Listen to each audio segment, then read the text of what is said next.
بسم اللہ الرحمن الرحیم۔ السلام علیکم، میں سمیع ابراہیم ہوں اور آپ دیکھ رہے ہیں ہمارا یوٹیوب اور فیس بک چینل۔ آج آپ کو کچھ تفصیلات بتاؤں گا جس سے آپ کو یہ اندازہ ہوگا کہ اس ملک میں اس وقت پریورٹی الیکشن کروانے کی نہیں ہے، پریورٹی عمران خان کو سسٹم سے نکالنے کی ہے، ان کو نااہل کرنے کی ہے، اور خدا نخواستہ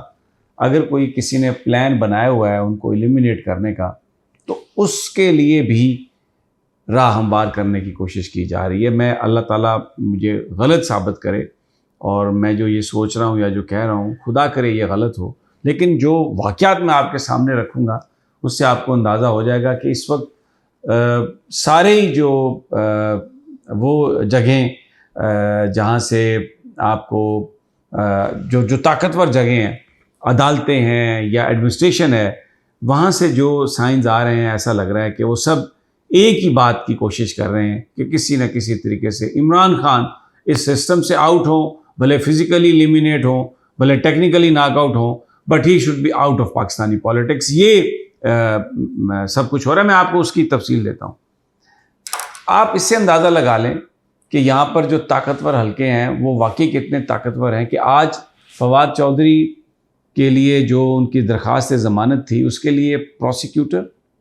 اور تفتیشی وہ دونوں پیش ہی نہیں ہوئے۔ ایڈیشنل سیشن جج فیضان حیدر گیلانی وہ بار بار کہتے رہے لیکن وہ پیش ہی نہیں ہوئے۔ الیکشن کمیشن نے آ کے کہا کہ جی ہمیں تو 2 دن چاہیے اس کیس میں، تو جج صاحب نے کہا کہ نہیں آج ہی آپ لے کے آئیں۔ وہ نہ بعد میں پروسیکیوٹر نے کال سنی، نہ ہی تفتیشی نے، نہ ہی الیکشن کمیشن، کسی نے کال نہیں سنی، اور پھر اس کے بعد جج صاحب نے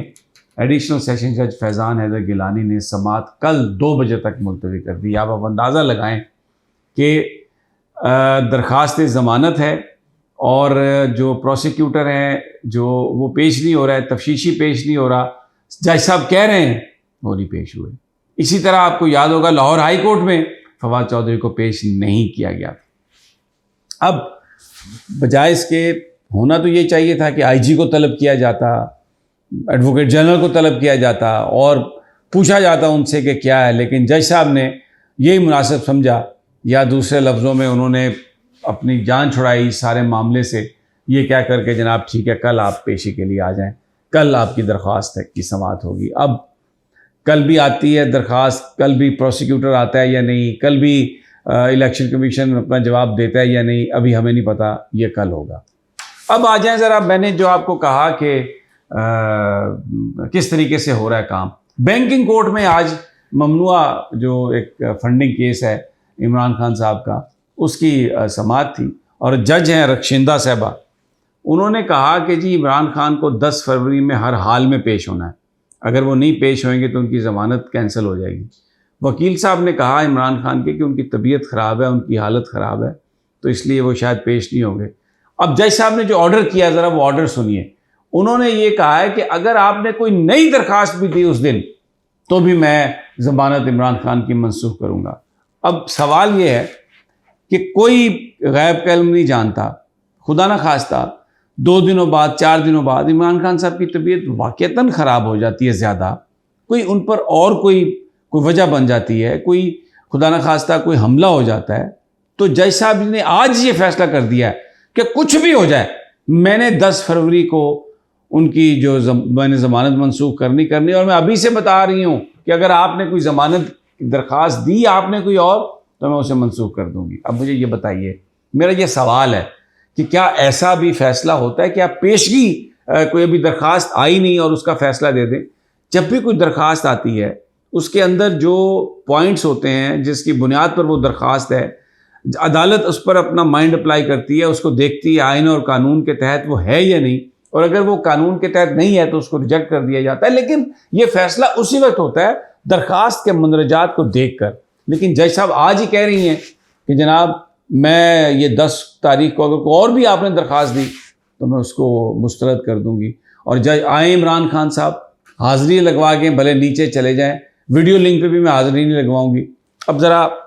آپ غور کریں، رانا ثناء اللہ کہہ رہے ہیں تھریٹ ہے، عمران خان صاحب نے کہا ہے کہ ایک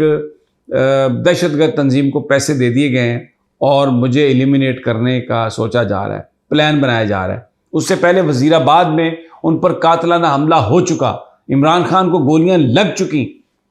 طبیعت ان کی ابھی ٹھیک نہیں ہے، کوئی ایکٹیویٹی ان کی نہیں چل رہی، لیکن اچھا پھر اس ساری صورتحال میں سیکیورٹی کو وڈرا کر لیا گیا، جو بنی گالہ میں سیکیورٹی تھی اس کو وڈرا کیا گیا، پھر جو لاہور میں سیکیورٹی ہے زمان پارک میں اس کو وڈرا کیا گیا، عدالتوں میں سیکیورٹی کا کوئی پراپر نظام نہیں ہے، واک تھرو گیٹ تک نہیں ہے، اور وہ جیسا وہ کہہ رہی ہیں کہ آپ انہیں ہر حال میں پیش کریں، تو کیا یہ سیکیورٹی پر کمپرومائز نہیں ہو رہا، مجبور نہیں کیا جا رہا؟ ایک عمران خان کو ایکسپوز کرنے کے لیے یہ سب کچھ کیا جا رہا ہے کیا؟ یہ سوال ہے، اور میں آپ کو ایک اعلیٰ میٹنگ جو ہے پی ڈی ایم کی قیادت کی، میں آپ کو اس کی تفصیلات دے دیتا ہوں، عمران خان کو کیسے گرفتار کیا جائے، اس میں یہ پلاننگ کی گئی کہ جناب آپ زمان پارک میں تو ورکر ہیں سامنے، تو وہاں پر کلیش ہو سکتا ہے، یا تو یہاں سے ان کو نکالا جائے اور بنی گالہ کی طرف یہ جب جائیں اس وقت راستے میں گرفتار ان کو کیا جائے، یا بنی گالہ میں گرفتار کیا جائے اور جو وہاں پر پہنچنے والے راستے ہیں ان کو بند کر کے، اور دوسرا طریقہ اس پر بھی غور ہوا کہ میک شور کیا جائے، یقینی بنایا جائے کہ وہ کسی عدالت میں پیش ہوں، جب وہ عدالت میں پیشی کے لیے گھر سے نکلیں گے یا عدالت سے پیشی کے بعد واپس جا رہے ہوں گے تو راستے میں ان کو گرفتار کرنا آسان ہوگا، تب ورکرز اس طرح ان کے ساتھ نہیں ہوں گے۔ لیکن اس سے سیکیورٹی کا کتنا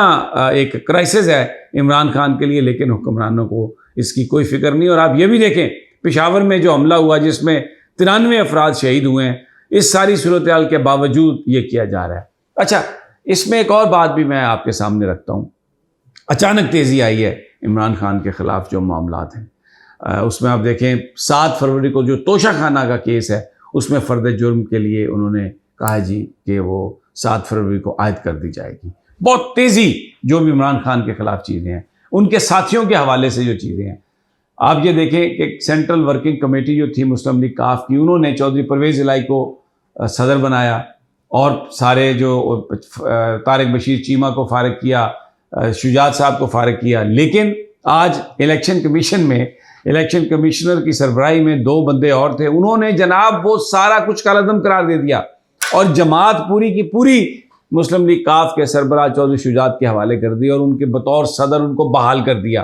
مونس الہی کے ساتھ دیکھ لیں، ان کی فیملی کے ساتھ جو مقدمات ہیں، چودھری وجاہت کے حوالے سے جو مقدمات ہیں، جس طریقے سے ان کو فرق حبیب کے حوالے سے جو مقدمات ہیں، پھر آپ یہ دیکھیں شیخ رشید کی جو حویلی ہے لال حویلی، اس کو کس طریقے سے سیل کرنا اور کہیں سے ان کو ریلیف نہ ملنا، اور رینجرز شیخ رشید صاحب کا کہنا ہے کہ رینجرز اور ایف سی نے خود معذرت کر لی کہ جناب ہم یہ جو پرائیویٹ گھر ہیں ان کو قبضہ کرنے کے لیے آپ ہمارے ادارے کو استعمال نہ کریں، لیکن ایک ہمیں نظر آتا ہے کہ عمران خان کے گرد گھیرا تنگ کیا جا رہا ہے، ان کو ٹیکنیکلی ناک آؤٹ کرنے کی کوشش کی جا رہی ہے، اور اس میں بالکل ان کی جو سیکیورٹی ہے اس کو کمپرومائز کیا جا رہا ہے، ان کو ایکسپوز کیا جا رہا ہے۔ ایک ہی بات عمران خان کو بچا سکتی ہے، جو میں اپنے ہر ویلاگ میں کہتا ہوں، آپ لوگ پاکستان کے، اگر آپ نکلیں گے باہر سڑکوں پر، اگر آپ آئیں گے تو پھر یہ جو کچھ کرنے کی کوشش کی جا رہی ہے شاید اس کو روک دیا جائے، وگرنہ جو عمران نے کہا نا کہ میں نے تو جو کرنا تھا کر چکا اور کرتا رہوں گا، اب بات پاکستان کی عوام پر آ گیا سب کچھ۔ یہ جو آپ اس وقت میرا ویلاگ سن رہے ہیں، فرض ہے آپ پر کہ آپ حق سچ کی آواز بلند کریں، سچ کے ساتھ کھڑے ہوں اور باہر نکلیں اپنے حقوق کے لیے۔ اور یہ جو بے انصافی اور یہ جو ہمیں نظر آ رہا ہے، نہ کوئی عدالتوں کی اس وقت توقیر رہ گئی ہے۔ آپ مجھے دیکھیں نا، ہائی کورٹ بلاتی ہے، ہائی کورٹ میں فواد چودھری کو پیش نہیں کیا جاتا، سیشن جج نہیں پیش کیا جاتا۔ اس سے پہلے جو پولیس کی ضمانت کینسل کرنے کی درخواست تھی ان کی، یعنی ان کو جوڈیشل کینسل کر کے دوبارہ فزیکل ریمانڈ کی جو درخواست تھی، اس کو پہلے سن لیا گیا، اور فیضان حیدر گیلانی کی عدالت میں تب بھی وہ جو درخواست تھی وہ بیٹھے رہے اور نہ تفتیشی پیش ہوا نہ پولیس آئی۔ ایک مذاق بنا کے رکھا ہوا ہے یہاں پر سسٹم کو۔ یہ طاقتور لوگ بالکل موم کے گڈے کی جیسے کسی کی ناک موم کی ہوتی ہے نا، اس کو ادھر موڑ دو ادھر موڑ دو، وہ سلوک کر رہی ہے۔ Very sad. بہرحال یہ ہے وطن عزیز کی اس وقت حالت۔ انشاءاللہ جلد تازہ ترین کے ساتھ حاضر ہوں گا۔ اللہ نے